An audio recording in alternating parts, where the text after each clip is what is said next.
Hey everybody, what's up y'all? Welcome back to my channel. TammyTalks here. Let's go ahead and get into Real Housewives of Atlanta Season 14, Episode 4, Big Apple Squabbles. If you are brand new to my channel, I do breakdowns on various TV shows, both scripted and reality, interjecting my own thoughts, opinions, and theories into each and every recap. So, if you enjoy that type of content, please consider subscribing to the channel, thumbsing up the video if you enjoyed this particular piece of content, and then hop into the comment section, y'all. Let's talk about everything that happened, all right? So the episode starts off with Marlo. She's out on a plot of land and she's looking at plans because she's going to be building herself a house.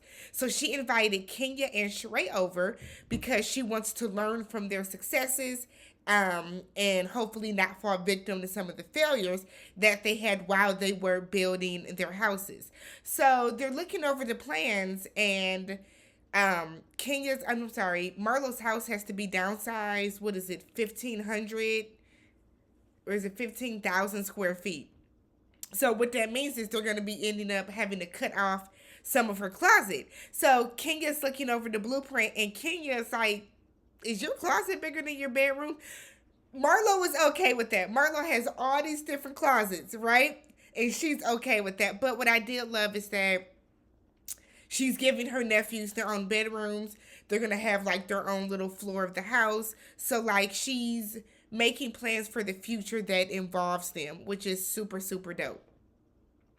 So Sheree said that this just doesn't feel like Marlo. She said that it's super far out. She said that Marlo is a Buckhead girl. Marlo said that she can't afford Buckhead. Even though everybody says she's so rich, you're so rich, you're so rich. Marlo said that Buckhead is not within her budget. And she doesn't understand why everybody just thinks she's so rich. Kenya said because you talk about your money all the time.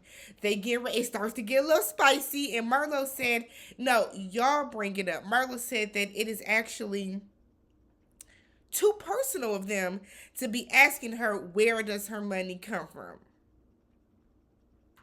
I'm gonna leave that alone.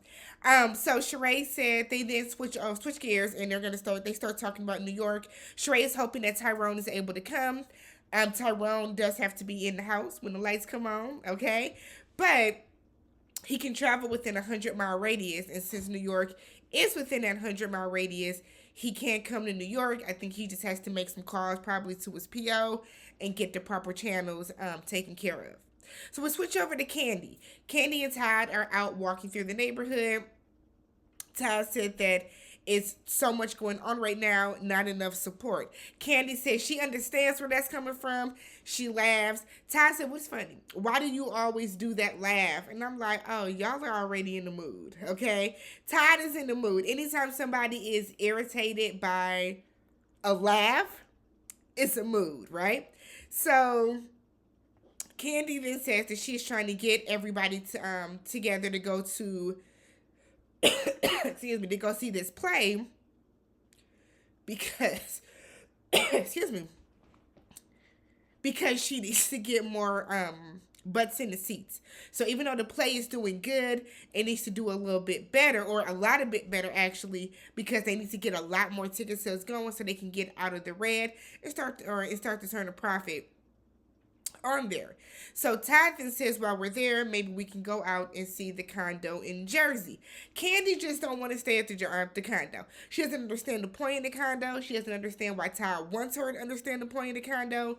She feels like she doesn't want another place to have to clean up around. She said when she's in New York, she wants to be able to go to a hotel, mess it up, and not have to worry about cleaning up before she heads back home to Atlanta. So I get her on one end, but it's also like, Candy girl, damn, you can't make up a bed or have a cleaning service come in, get a maid that'll come in and clean that up for you. Like, I feel like Candy's just making every single excuse under the sun that she can in regards to this condo. Todd says that Candy's only thinking about herself because she kept saying, when I go, I don't want to have to do this. I just want to. So Todd is like, you're really only kind of focused on yourself. You're not thinking about anybody else. Seems to be a problem with Candy. So then we switch over to Drew. Drew said that there are steps to firing somebody, okay? She said because Ralph works in tech and he works for Fortune 500 companies, that he treats their staff and stuff as such. So before you fire somebody, you put that person on probation. I said, Drew, girl, that is bullshit. That is stupid. This is not, you don't have to send a formal letter to HR. You don't have to go through all these channels and do an exit interview. If you don't want that man working in your house, you can tell him, sweetheart, you're fired. But it's alarming that Drew has this many assistants that we keep seeing on the screen. In the shade of the production team to be labeling them assistant 1, assistant 2, assistant 3, assistant 4. What is going on, Drew? What do you really need? Are these nannies? Like, are they chefs? Are they cleaning people? Are these really assistants? I would like to know. So we find out that Ralph has been sleeping in their son's room since they had their little dispute over dinner, and Drew said it really only gets that only happens when it gets super bad between them. So their therapist comes over, and Drew mentioned that Ralph planned a dinner to make her feel like a queen. She felt great about it. Ralph said that was the plan, but Drew does not respect him. She doesn't appreciate things. She's insatiable, meaning that she's just never satisfied. He then said that he presented her with steak and lobster, and she deserved a damn Lunchable. I said, a Lunchable? All the sodium in them. It baffles me that people give their kids Lunchables. They're so salty. It's so much whatever. But it's like Ralph takes every chance that he can to truly, truly insult Drew. It is concerning that, 1, she doesn't understand it. 2, she's allowing this to happen. And 3, she ain't knocked this fool upside his head. Like, the levels of disrespect that he continues to throw at her. I know some people are saying that their storyline is fake. Others are saying that it's not. But nonetheless, this is a mess, right? So they're talking to the therapist, and the therapist says that he wants Drew to learn to live in the moment. And I understand that. I do feel like Drew kind of ruined the dinner. But I also feel like, too, I didn't see anything wrong with what Drew said. Drew said she wants them to remain in this place. She wants them to stay in this particular zone where, we don't want to keep going up and down, having high highs and low lows in regards to our marriage. Like, she wants to get to a place where things are just going great, just in general. So I didn't see anything wrong with that per se, but I do understand the therapist being like, y'all were at this nice romantic dinner. Live in the moment. Enjoy it. Don't bring the problems that you guys have, don't bring them to the forefront right now. Like, coast with it a little bit. So Ralph then mentions that Drew called him a maniac. And I'm like, Ralph, that's not how that happened. So Ralph has revisionist history, for one, but that's not how that happened. So Drew was like, yeah, because you brought up what Dr. Ken said first. Dr. Ken said, hey, me, Dr. Ken, don't bring me up in these arguments. When y'all are arguing, you are not supposed to bring up negative things from therapy. You bring up things from therapy if they're going to help the argument, if they're going to enhance anything or contribute in a positive way. But bringing up what you said about me, and like, that's not how that's y'all got the game effed up. That is not how that is supposed to go. So the therapist tells them that they're going to do a therapeutic agreement, okay? And what that is for 30 days, we're not going to yell or attack one another. If you break that agreement, you basically become the other person's servant, where whatever they want that you'll do. If you don't like what their request is, don't do it. I said, oh, they're not going to last. Hell, it don't look like they last through the end of the episode, but all right. So we see Kenya. She's at home packing with Brooklyn. And while Kenya is downstairs, it looks like she has some scantily clad people come up, and it's clearly them delivering some type of invitation. And it's a gift from Candy, which is a pair of like vibrating panties that they're supposed to bring along on the trip. Kenya says she would have preferred a playbill. Kenya don't like nobody's invitations, but Kenya sent a basic ass text about Brooklyn's birthday party. But all right, all right. I don't know if I would necessarily like to have people dressed like that coming up my driveway either. But hey, whatever. So Marlo is on the phone on FaceTime with Drew, and it's so weird to see Marlo interacting with people that we know that she wouldn't interact with. Like, Marlo is not about to be talking to Drew. Nonetheless, Drew calls her on FaceTime to ask her if she got the gift from Candy, and Drew was like, I didn't get it and I don't want it, because she already know that it's going to be something like super sexual. So then Marlo was like, I don't need to get the panties. I got panties. And while she's on FaceTime, goes into her closet and starts pulling out all these different pair of panties and showing them to Drew. Why did this happen? Why did this happen? So then we're on the bus ride in the morning. Everybody's gonna ride in the same Sprinter to get to the airport to make sure that nobody is late to New York. So Kenya gets on and Kenya feels a way that it's a couple's trip. And she kind of feels like Candy should have told her. But like Marlo's gonna be there solo. Sheree's gonna be there solo. It's not a couple's trip. It's not a couple's trip. But Kenya, you were standing there when Candy said, if you have your dude and you want to bring your dude, bring your dude. So of course, Candy, Drew, and Sonya are gonna bring their husbands. So you can just tell that, I don't know, I think it was kind of like Kenya being a little low key jealous. Everybody else is here booed up, and I'm not. So she feels away. So Candy does ask how everybody likes their gift, and you can tell that Kenya is a little salty because nobody else is there, but whatever. Candy then said they're all going to go stop by Todd's apartment in Jersey or whatever so we can see how it's going to go.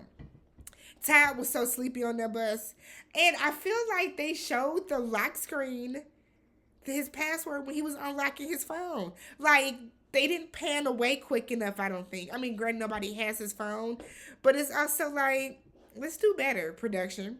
So they're once they're in New York, they're having this lunch outside of Candy and Todd's room, because they're going to have a little competition to see who gets the other penthouse suite that's next to them. So they said that they're going to do whoever has the best sex story gets the penthouse. So Sanya said that her and Ross are part of the Mile High Club.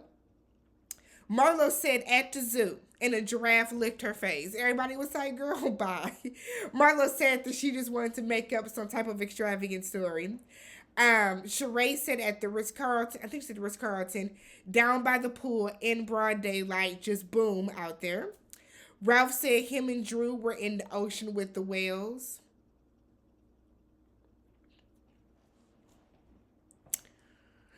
In the ocean with the whales. Sheree said, ain't whales like 8,000 pounds? Don't they get stuck in the sand? I said, y'all made that up, but okay. Kenya tells some weird ass story about being on a date with a guy, and they went to somewhere where you could hunt the coyotes because the coyotes were tearing up the environment, and they followed a trail of blood. And they're following. I said, what in the fan fiction is going on here? She then said they get to like this cabin, or like just like little cabin in the middle of the wooded area they're in. They got turned on, so they start to have sex then. But then when they come out, they realize that the coyote is still alive. Everybody was like, fine, Kenya, you win. Candy was like, I'm gonna let her win, but that story is some bullshit. And Kenya, that was. Girl, write it, type it up, put it on fan fiction, title it the cabin, or title it Coyote Cabin or some shit like that. That was not a real story. But she does win the penthouse room. So then we see Sanya, who is talking to Ross, and she's telling him how she's kind of questioning Drew's character because Drew is like not firing Anthony. Anthony is proven to be messy. He's proven to be going around telling everybody's business, talking about everybody. So she's kind of questioning like, Why won't you cut ties with him? What type of person does that make you? And on one hand, I agree with that. Like, this is the man who, like, is telling you all Sheree's business, right? You yourself even said that you think that Sheree might know something about you because of the way that Sheree greeted you. But yet you don't want to disconnect and separate from this person. Why? We all know why. Because Drew wants to be able to keep getting information about Sheree so that she has something to keep, like something to kind of um, throw against her. That's really what I feel like that's all about. So Sanya's kind of questioning her. Sanya, I thought, came in as kind of like Drew's friend, but that's clearly not gonna last too much longer. So then we see Sheree goes to see Merlot where Merlot is getting dressed, and they kind of talk about who they think is the most freaky in the group, aside from Candy and Todd. And Merlot said Ralph and Drew. So we panned over to Ralph and Drew. For whatever reason, Bravo kept zooming in on Drew's feet while Ralph was rubbing her feet. And Ralph was basically telling Drew, don't trust everybody here. Don't trust Sheree. Sheree, keep your head on the swivel, girl. Keep your head on the swivel. Don't trust none of these heifers, right? So we're on the bus ride on the Sprinter, and they're heading to Todd's condo. Todd is like, look, there's no traffic. Look how quick of a ride this is. Candy said that the issue is when they're in New York, where Todd is from, he likes to act like a college student when he's home. So he's out partying, he's out kicking it. He's like kind of like low key, maybe a different person than when he's in Atlanta. Todd said he's always in Atlanta. He's always on Candy's turf because we know Candy is from Atlanta. So he wants Candy to let him be in his element when he's in New York. Let him act like the New Yorkers do, behave the way they do, talk the way they talk. Like, he just wants that from her. Tyson said that when people are used to being the center of attention and getting all the attention, they don't realize when they aren't attentive to others because they're so used to the attention being on them. Marlo kind of agrees with that. Kenya points out, Candy has been famous damn near, well over half her life. So she's spoiled, and because of that, Candy has been accustomed to always getting what she wants. And like now in this moment, she's having to share life with Todd, sometimes share the spotlight with Todd, and it's not as easy for Candy to, release those reins and kind of share the spotlight. Candy, however, said that everything that she is doing is to help the family. But now all of a sudden, now is the problem. Like I said last week, I think Todd is like just kind of low-key resentful that he's not as famous as Candy, or that when they do things together, it always comes up to, this is Candy's project. Candy did this, Candy did that, and he doesn't always get like the just due, and he doesn't always get the that's what I'm looking for, the acknowledgement that he wants, right? So we get to the condo, and it doesn't really look like anything, but it has potential. So Kenya is like, this is what you should do. Close off this wall, put a fireplace here, open up the kitchen, do this, put an elevator in. Like, Kenya is like, I can do this for y'all for a good, $100,000. Marlo called her a bootleg contractor, but while the other ladies are talking, they're like, it doesn't feel icky. It doesn't feel like we're in someone else's, like, old house or, home, because there's no furniture here. It just needs to be, put together. Sheree said, this is nothing to sneeze at, y'all.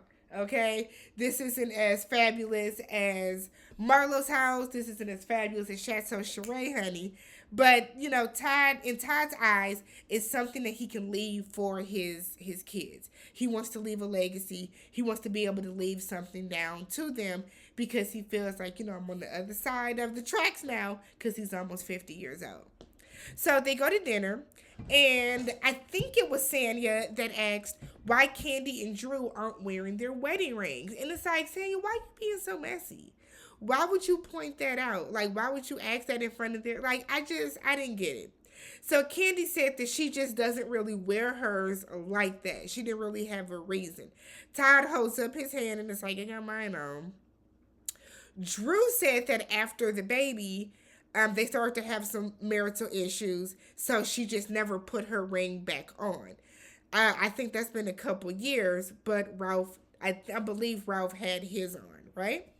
So Ralph said that Drew then says that, she still feels like she's going through a lot with this whole assistant thing. Ralph wants to know, when are we going to get past it? Let's move on. Who cares about it anymore? It's over. It's done. He fired her. Kenya said that Ralph reminds her of Mark. She sees how hurt that Drew is. And that Ralph is like really making her feel invalidated. Kenya sees the gaslighting that Ralph is doing because it's the same gaslighting that Mark did to her. So Candy then said that she just does not see how Ralph doesn't understand that having that girl around was making Drew feel away. Why don't you see that? Why don't you care? Why don't you acknowledge that? Kenya said that, the way that Ralph keeps telling Drew that nothing was going on, and she's like, kind of being like, you're whatever for feeling away, is basically calling her a liar and you're tearing her down. Ralph then starts to laugh at Kenya because that's what narcissists do. That's what people do when they get called out. You know damn well that what you were doing is tearing that woman down. You're belittling your wife. The fact that somebody else is calling it out to you, he's not going to deal with. He's going to try to deflect away from it. So Merlot then tells Drew it's not all Ralph because you are only doing, or he is only doing what you allow him to. So a lot of it is you. Kenya then pipes up and says that, yeah, because we've all had arguments with Drew. Drew doesn't let anything go. So the same things that Drew is accusing Ralph of doing, she is doing herself, basically. So Drew was saying, what are you talking about? Kenya said taking accountability. You don't take accountability for when you're wrong. Drew said that she is just basically a don't start none, won't be none type of person. And then Candy reminds her the assistant started the rumor. It didn't start with Sheree. So Drew said, well, there's no proof of that. And it's like, Drew, well, like, I want to know, what is she holding on to this assistant for, too?